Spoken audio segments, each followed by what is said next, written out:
¿Cómo están? Quiero invitarle que disponga su corazón, disponga también su cuaderno, agenda de apuntes, su celular, si los toma allí. Y que hoy sea el Señor hablando en nuestras vidas. Amén. No sé qué tan bueno haya sido. A mí personalmente, para usted, ¿no? A mí personalmente ha bendecido Dios mucho mi vida leyendo así, estudiando así la palabra del Señor. Amén. Porque vamos entendiendo cada cosita, cada detalle. Amén. En esta noche, Valentina va a estar compartiendo capítulo. Hola. Bueno, entonces voy a hacerle un mini contexto de lo que hemos aprendido en Gálatas 1, 2 y 3, ¿no? Entonces, resulta que Gálatas está teniendo un problema porque creen en Dios, en que Jesús murió en la cruz, pero los judíos le están poniendo problema por la ley, porque comen marranito, porque no se han circuncidado por la ley judía, ¿sí? Entonces, ese es el problema que están teniendo. Entonces, para iniciar, vamos a leer Gálatas 4, del 1 al 3. Y el primer punto yo lo llamé la situación. ¿Listo? Entonces les voy a dar un tiempito para que lo busquen. ¿Listo?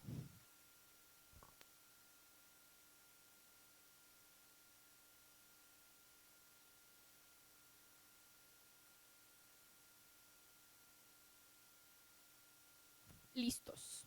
Dice Gálatas 4, 1 al 3. En otras palabras, mientras el heredero es menor de edad, en nada se diferencia de un esclavo. A pesar de ser dueño de todo, al contrario, está bajo el cuidado de tutores y administradores hasta la fecha fijada por su padre.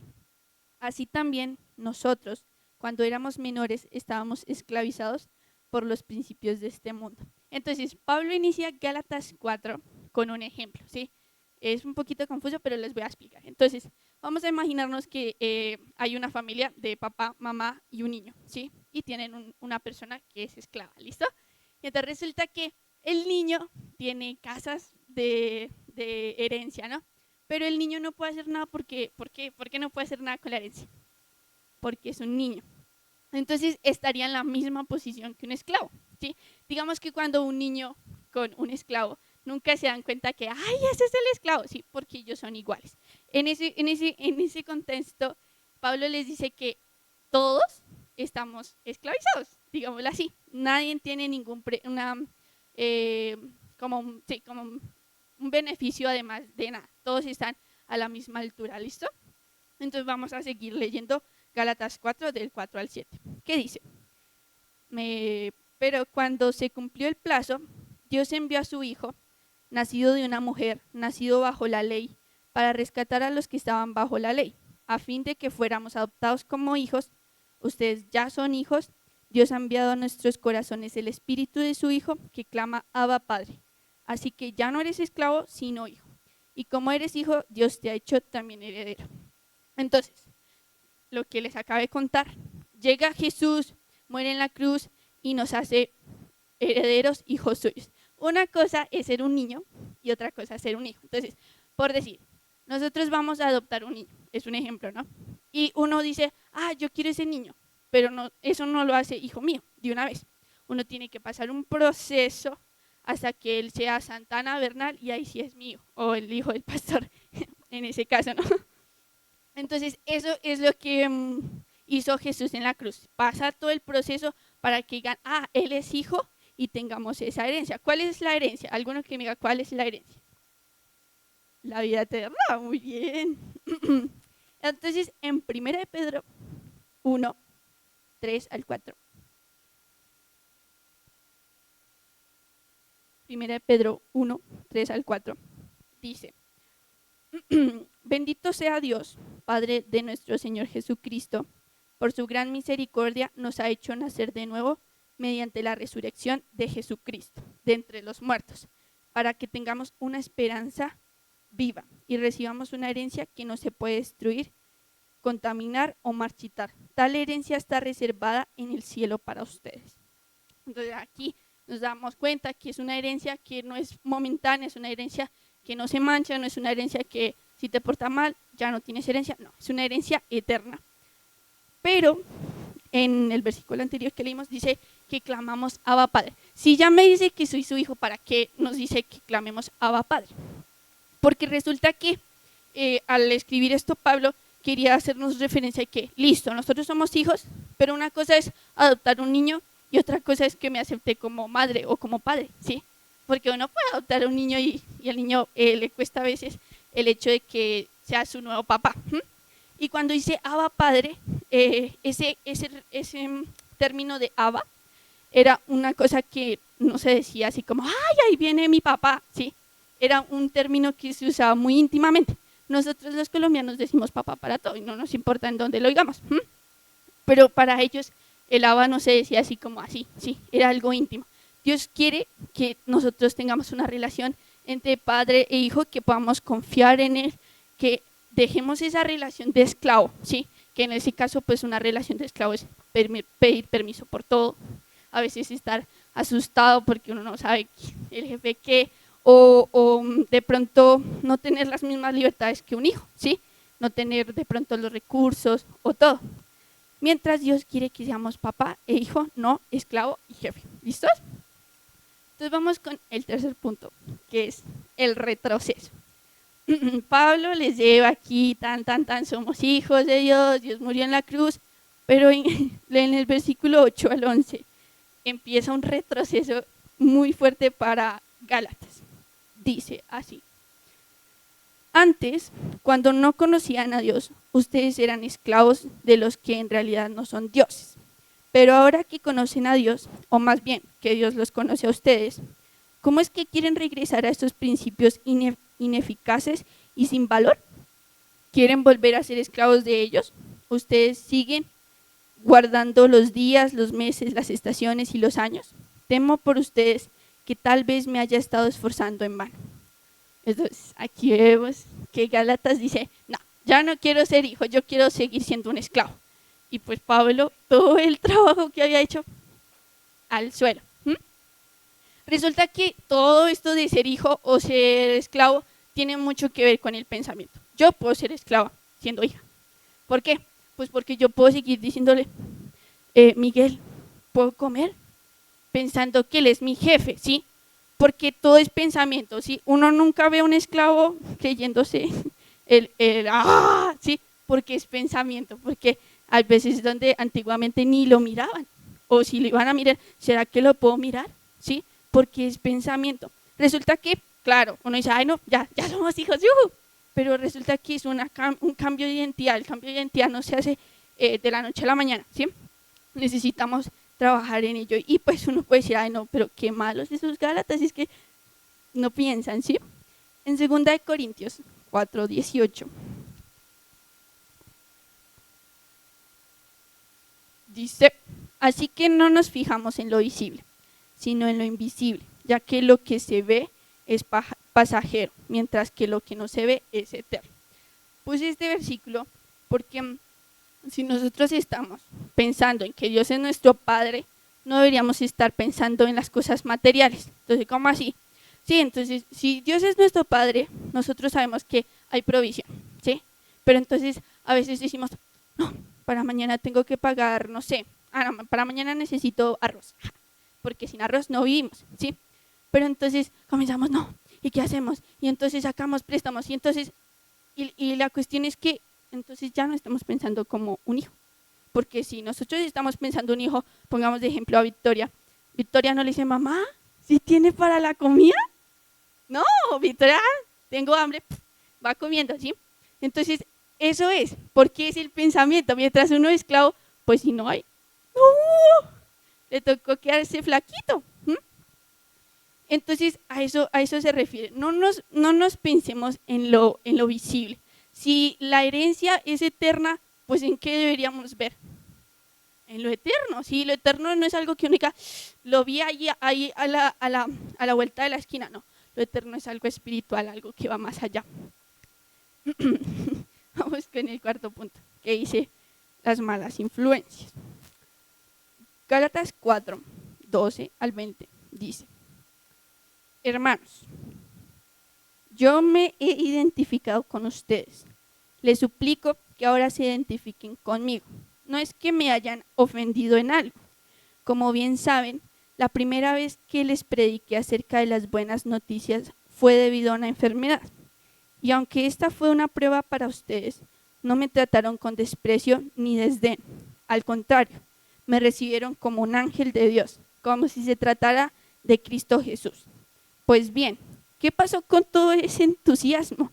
Me consta que de haberle sido posible se habrían sacado los ojos para dármelos. Y ahora resulta que, por decirles la verdad, me he vuelto su enemigo. Esos que muestran mucho interés por ganárselos a ustedes no abrigan buenas intenciones. Lo que quieren es alejarnos de nosotros para que se entreguen a ellos. Está bien mostrar interés con tal de ese interés sea bien intencionado y constante y que no se manifieste solo cuando yo estoy con ustedes. Queridos hijos, por quienes vuelvo a sufrir dolores de parto hasta que Cristo sea formado en ustedes, cómo quisiera estar ahora con ustedes y hablarles de otra manera, porque lo que me están diciendo, lo que me están haciendo me tiene perplejo. Y yo me imagino la cara de Pablo así como, me tienes perplejo, amigo, me tienes perplejo. Y yo decía, bueno, resulta que a todos, y siento que en mi generación pasa mucho, aunque siento que en la juventud pasa mucho, y es que hay amigos que dicen, ay no, pero su papá tan malo, ¿sí? Ay no, pero su papá no le dio para las 11. Y entonces uno dice como, ay, sí, mi papá tan malo, ¿sí? Y entonces comienza a dañar la relación entre el papá y el hijo, ¿sí? Y era como eso, las personas que llegaron a decirle, no, es que Pablo es malo, no, es que ustedes se tienen que circuncidar porque pecadores, ¿sí? Son esas personas que deciden desviarnos de lo que teníamos entre Dios y yo, y corrompernos, ¿sí? Y cuando le contaba esto a mi mamá, ella me decía, pues porque una relación entre papá y hijo no se trata de yo te doy el regalo, porque pues yo veré. Y ella me decía, yo pienso que ustedes el Día de la Madre no me dieron un regalo porque pediste mucho cuando era pequeña y yo me lo merecía. No. Y eso pasaba con Gálatas. El hecho de que ellos hayan decidido, no, Pablo, tú me caes mal, era una iglesia inmadura. Por el hecho de que eran falsos, porque Pablo llega, ay no, re bien Pablo, se fue Pablo, no, ya no, Pablo no es tan cool, ¿sí? Y eso muestra una inmadurez. Dios espera de nosotros que nosotros seamos fieles a Dios, no a la iglesia, no a la persona que esté aquí parada. Dios espera que seas fiel con Él. ¿Por qué? Ay, porque estoy en la iglesia. Pues porque parte de la fidelidad es que Dios te puso aquí por algo, ¿no? Y el quinto punto es los dos pactos. Aquí Pablo empieza con una metáfora en el versículo 21 y 31. Empieza con una metáfora para que ellos entiendan, porque no estaban entendiendo. Entonces les vuelve a recalcar para que ellos entiendan. Entonces vamos a leer, ¿listo? Dice, díganme los que quieren estar bajo la ley, ¿por qué no prestan atención a lo que la ley misma dice? ¿Acaso no está escrito que Abraham tuvo 2 hijos, uno de la esclava y otro de la libre? El de la esclava nació por decisión humana, pero el de la libre nació en cumplimiento de una promesa. Ese relato puede interpretarse en ese sentido. Figura, estas mujeres representan 2 pactos. Uno, que es Agar, procede del monte Sinaí y tiene hijos que nacen para ser esclavos. ¿A qué se refiere que procede del monte Sinaí? Recordemos que en el monte Sinaí Dios le dio los mandamientos a Moisés, ¿listo? Entonces por eso dice que procede del monte Sinaí, o sea, por la ley, ¿listo? Sigamos con el 25.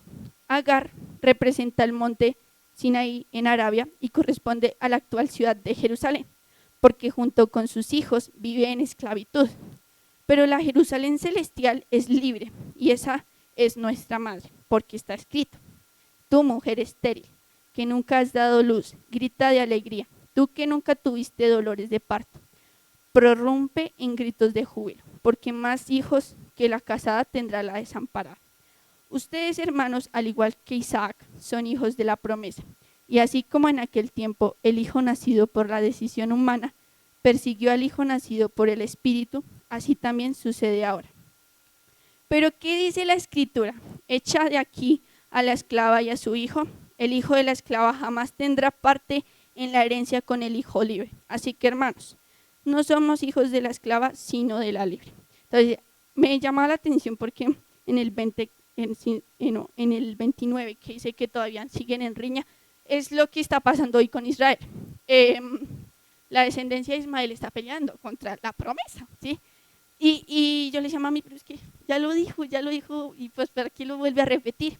Y ella me decía, pues porque necesitaban un ejemplo, aquí lo anoté, un ejemplo contextual. Entonces ellos necesitaban que les dijeran, ¿ustedes sí saben quién es Abraham? Sí, todos sabían que era Abraham. Entonces, para ellos decirles que eran hijos de Agar era una súper ofensa, ¿sí? Pero entonces les dice, bueno, listo, entonces nosotros somos hijos de Israel, somos libres, ¿sí? Pero aún así, a veces somos tan tercos que seguimos en lo mismo. Seguimos pensando y actuando como esclavos. Seguimos en nuestro corazón, nuestros pensamientos reflejan lo que somos. Así que sí, seguimos siendo esclavos y eso no es lo que quiere Dios. Dios quiere que tengamos vida eterna y al ser hijos de Dios tenemos unas cosas por hacer, ¿sí? Llevar el evangelio, actuar bien, ¿sí? Y eso es lo que Dios quiere. Todo este capítulo se resume en que tenemos que trabajar en nuestra relación de Dios como Padre y nosotros como un hijo, porque una cosa es una relación totalmente diferente, pero no. Si nosotros, hoy en día, se está levantando un pensamiento entre cristianos de volver a las tradiciones judías. No sé si les ha pasado, conocido gente que dice, no, es que nosotros hacemos el Shabbat. No, que es que nosotros hacemos tal cosa, nos vestimos raro. Creyendo que eso nos va a salvar. O que cuando Cristo venga nos va a tener en cuenta porque tiene medio cara de judío, ¿sí? Pero si la iglesia fijara en que Él es nuestro Padre, que nosotros estamos aquí no porque es el momento y porque es miércoles 7 de la tarde, sino porque nuestro Padre merece nuestra alabanza, creo que la cosa sería diferente. No solo para nosotros, sería diferente para el mundo. Necesitamos fortalecer esa relación. Vamos a orar. Señor Jesús, gracias por este momento, Señor.